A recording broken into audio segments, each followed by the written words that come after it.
Hello everyone, commerce अध्ययन में आज हम देखेंगे कंपनी अकाउंट्स के बारे में। जो कंपनीज़ होती हैं वो किस तरह से अपने शेयर्स को मार्केट में इशू करती हैं और क्या पर्पस होता है उन्हें शेयर्स को इशू करने के लिए। शेयर्स क्या होते हैं ये प्रीवियस वीडियो में डिस्कस कर चुकी हूँ, सो आप इन वीडियोज़ को देख सकते हैं। एंड इस वीडियो में हम देखेंगे ये शेयर्स को किस तरह से इशू किया जाता है। तो यहाँ पे जो फर्स्ट पॉइंट है for cash by private placement of shares, इसको भी मैं पहले बता चुकी हूँ अपने प्रीवियस वीडियो में, सो आप उस वीडियो को देख सकते हैं। मैं आई बटन पर लिंक प्रोवाइड कर दूंगी उसके थ्रू। सेकेंड पॉइंट आज हम डिस्कस करने वाले हैं by public subscription of shares, and third है for consideration other than cash.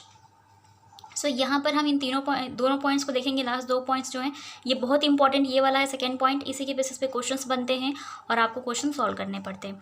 सो किन प्रोसेस को फॉलो किया जाता है उसके बारे में आज हम जानने वाले हैं, और मैं आपको बहुत अच्छे से समझा पा रही हूँ। सो मुझे कमेंट सेक्शन में कमेंट करके ज़रूर बताइए। वीडियो अच्छे लगते हैं सो लाइक करें, शेयर करें एंड चैनल को सब्सक्राइब करें और बेल आइकन को प्रेस करें हमारी नई वीडियोस की नोटिफिकेशन के लिए। तो स्टार्ट करते हैं वीडियो। सो यहाँ पे जो फर्स्ट पॉइंट है वो है by public subscription of shares.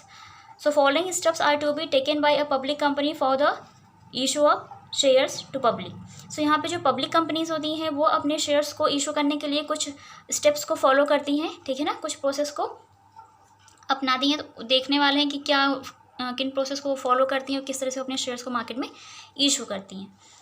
तो उससे पहले यहाँ पर जो फर्स्ट पॉइंट है वो है टू इशू प्रोस्पेक्टस। सो हम इन सब को डिस्कस करने से पहले कि शेयर को इशू किया जाता है और किन प्रोसेस को फॉलो किया जाता है, कुछ समझा देती हूँ, सो आपको इजी होगा समझना इसको।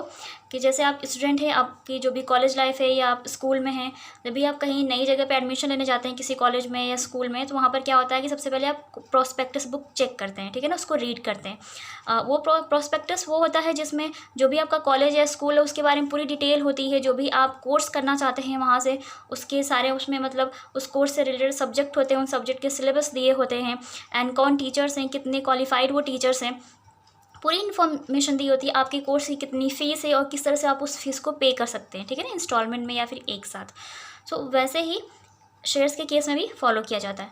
सो फर्स्ट ऑफ ऑल, ठीक है ना, जैसे कि आप पहले प्रोस्पेक्टस को रीड करने के बाद अब आप क्या करते हैं कि आप अप्लाई करते हैं, मीन्स एप्लीकेशन फॉर्म को फिल करते हैं। एप्लीकेशन फॉर्म फिल करने के बाद से जब कॉलेज में सबमिट करते हैं तो कॉलेज जब आपका फॉर्म देखता है तो अगर उनके पास सीट अवेलेबल होती है तो वो आपके नाम से कॉलेज जो है सीट अलॉट कर देते हैं, और अलॉट करने के बाद आप फ़ीस डिपॉजिट करते हैं। आप वो फ़ीस इंस्टॉलमेंट में भी दे सकते हैं और एक साथ भी दे सकते हैं। अगर आप एक साथ देते हैं तो अच्छी बात है, अगर आप इंस्टॉलमेंट में देते हैं तो जो कॉलेज है वो कई सारी तो जो भी इंस्टॉलमेंट्स होती है ना उसे हम कॉस्ट कहते हैं, ठीक है। So first of all college prospectus issue करता है, उसके बाद आप अप्लाई करते हैं, उसको आप उस एप्लीकेशन रिसीव होती है आपकी कॉलेज को, उसके बाद कॉलेज आपको सीट अलॉट करते हैं, फिर आप कॉलेज को पेमेंट करते हैं अपनी फ़ीस का, ठीक है। तो यहाँ पर स्टार्ट करेंगे शेयर्स के केस में, इन्हीं सारे प्रोसेस को ही फॉलो किया जाता है, इसमें भी प्रोस्पेक्टस इशू होता है। So prospectus is an invitation to the public to purchase its share, it contains the following information. So जो प्रोस्पेक्टस होता है जिसमें पूरी डिटेल होती है शेयर्स के रिगार्डिंग, कंपनी के रिगार्डिंग, जो कंपनी के डायरेक्टर्स हैं उनसे रिलेटेड सारी इन्फॉर्मेशन दी होती है, ठीक है। और ये एक इन्विटेशन की तरह काम करता है, इसके थ्रू ही पब्लिक को इन्वाइट किया जाता है ताकि वो कंपनी के शेयर्स को खरीदे। और क्या क्या कंटेंट्स होते हैं वो देख लेते हैं। यहाँ पे दिए रखा है मैंने, name and address of the company, directors, objects of company, risk involve in the issue, dates of issue, opening and closing. So यहाँ पर नेम एंड एड्रेस दिया होता है, ठीक है ना, कंपनी का, कंपनी के डायरेक्टर्स के, जो कंपनी के क्या ऑब्जेक्टिव्स है, कंपनी का क्या उद्देश्य है वो दिया रहता है। रिस्क मीन्स कितना रिस्क है उनके शेयर्स को खरीदने में, एंड जो वो शेयर किस टाइम पर इशू हुआ है, ठीक है ना, उसकी इशू डेट एंड उसका जो लास्ट डेट है वो डेट क्या होगी, first date and last date. To receive application, after reading the prospectus the public applies for share in the company on a prescribed form. So अब prospectus को read करने के बाद आप application form fill करते हैं, अप्लाई करते हैं शेयर्स को खरीदने के लिए। The application money mentioned in the जो भी आपका prospectus, but it should not be less than 25% of the issue price of each shares.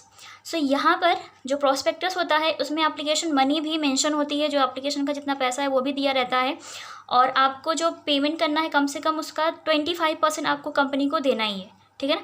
जैसे आपका अगर एक शेयर है 100 रुपये का, तो 100 रुपये में से आपको 25% तो देना ही है, ठीक है ना। एक कंपनी का आपने एक शेयर खरीदा है जो कि 100 रुपये का है, तो अगर आप 100 रुपये नहीं दे सकते तो उसका 25% दीजिए, ठीक है, नहीं 25 रुपये आपको देना ही होगा एप्लीकेशन मनी के साथ, ठीक है। The application money must be deposited by the public in a scheduled bank. अब एप्लीकेशन मनी जो आप डिपॉजिट कर सकते हैं वो कर सकते हैं शेड्यूल्ड बैंक उन्हें कहते हैं जिनके थ्रू जो कंपनी अपने ट्रांजैक्शंस करती है। कोई भी बैंक हो सकता है, आपका पीएनबी हो सकता है, एसबीआई हो सकती, जो भी हो, बट वो आते कहाँ पे हैं, अनुसूचित बैंक में आते हैं, जिसको हम शेड्यूल्ड बैंक कहते हैं। ठीक है, उन्हें शेड्यूल्ड बैंक ही कहा जाता है। नेक्स्ट पॉइंट देख लेते हैं, यहाँ पे थर्ड है to make allotment of shares. ठीक है, अप्लाई करने के बाद अगर कंपनी के पास शेयर्स हैं तो वो अब अलॉट करेगी, होंगे ही शेयर्स, पर उसके लिए भी कुछ टर्म्स देते हैं, कंडीशन देते हैं, तभी वो अलॉट होते हैं शेयर्स पब्लिक को। The directors of the company can not proceed to allot share unless minimum subscription mention in the prospectus has been received by company. यहाँ पर क्या होता है, जो कंपनी है वो अपने शेयर को इशू करने के बाद, एप्लीकेशन रिसीव करने के बाद तभी शेयर्स को अलॉट करेगी, अपने जो भी उनके जिन्होंने अप्लाई किया उन्हें तभी अलॉट करेगी जब वो मिनिमम सब्सक्रिप्शन होगा। मान लीजिए कंपनी ने पब्लिक के बीच में 1000 शेयर्स इशू किए हैं और 1000 शेयर्स में से अगर 90% एप्लीकेशन आती है खरीदने के लिए शेयर्स को, ठीक है, तभी वो अलॉट करेगी अपने शेयर्स को, अदरवाइज़ नहीं करेगी। 90% या फिर 90% से ज़्यादा, या फिर जो भी मिनिमम सब्सक्रिप्शन की बात की गई है प्रोस्पेक्टस में, वो जो भी लिमिट है उस लिमिट तक अगर आती है एप्लीकेशन शेयर्स को खरीदने के लिए तो ही अलॉट किया जाता है, अदरवाइज़ नहीं कर सकती है कंपनी शेयर्स को अलॉट। ठीक है, तो उन्हें मिनिमम सब्सक्रिप्शन रिसीव होनी चाहिए जो कि है 90% या 90% से ज़्यादा। To make calls if the whole of the amount of share is not paid on application and allotment.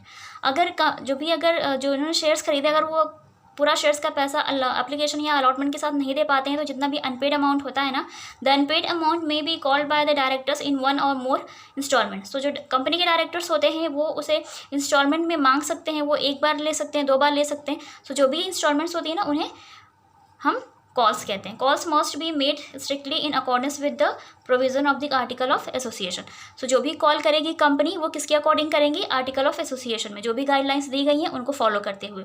ठीक है, अगर आर्टिकल ऑफ एसोसिएशन नहीं है, अब्सेंट है, ठीक है, जो भी कंपनी के प्रोविजन है उसमें नहीं बात की गई है इनकी, तो फिर जो भी कंपनी यहाँ पर फॉलो करेगी वो जो फॉलो करेगी वो करेगी table F schedule first company 2013 के अकॉर्डिंग। ठीक है ना, जो भी हमारा कंपनीज एक्ट 2013 है जो उसमें कहा गया जो टेबल एफ है शेड्यूल फर्स्ट में कि इस तरह से होगा, तो वो उसे ही फॉलो करेगी, या तो आर्टिकल ऑफ एसोसिएशन के अकॉर्डिंग या टेबल एफ के अकॉर्डिंग।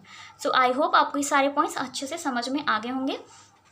ये जो हमने बात की है वो बात की है by public subscription of shares. ठीक है, ये बहुत इंपॉर्टेंट है, इसी के बेसिस पे क्वेश्चंस आते हैं, उसमें एप्लीकेशन होता है, अलॉटमेंट होता है, फर्स्ट कॉल होती है, सेकंड कॉल होती है। ठीक है, लास्ट है for consideration other than cash. इसमें क्या होता है कि जो कंपनी है, इन दोनों के केस में जो कंपनी है वो कैश प्राप्त करने के लिए शेयर्स को इशू करती है, मीन्स पैसे प्राप्त करने के लिए अपने शेयर्स को इशू करती है। ठीक है, जब भी उन्हें फील होता है कि कंपनी में कैश की ज़रूरत है तो उस कैश की फुलफिलमेंट के लिए इशू करती है अपने शेयर्स को। बट इस केस में क्या होता है, कंपनी अपने शेयर्स को इशू तो करती है बट ज़रूरी नहीं है कि वो कैश ही ले, मीन्स पैसा ही ले। कभी कभी अपने शेयर्स को इशू करके वो अपने बिजनेस में कुछ एसेट्स को भी परचेज कर सकती है, जैसे कोई मशीनरी है उसे खरीद सकती है, कोई प्लांट है उसे खरीद सकती है, फर्नीचर खरीद सकती है अपने शेयर्स को इशू करके। ठीक है, सो ये था, इसमें ऐसा ही होता है। सो ये छोटा सा ही पॉइंट है, ये इतना इंपॉर्टेंट नहीं है, इंपॉर्टेंट ये दोनों है और सबसे ज़्यादा इंपॉर्टेंट है ये वाला पब्लिक सब्सक्रिप्शन ऑफ शेयर्स।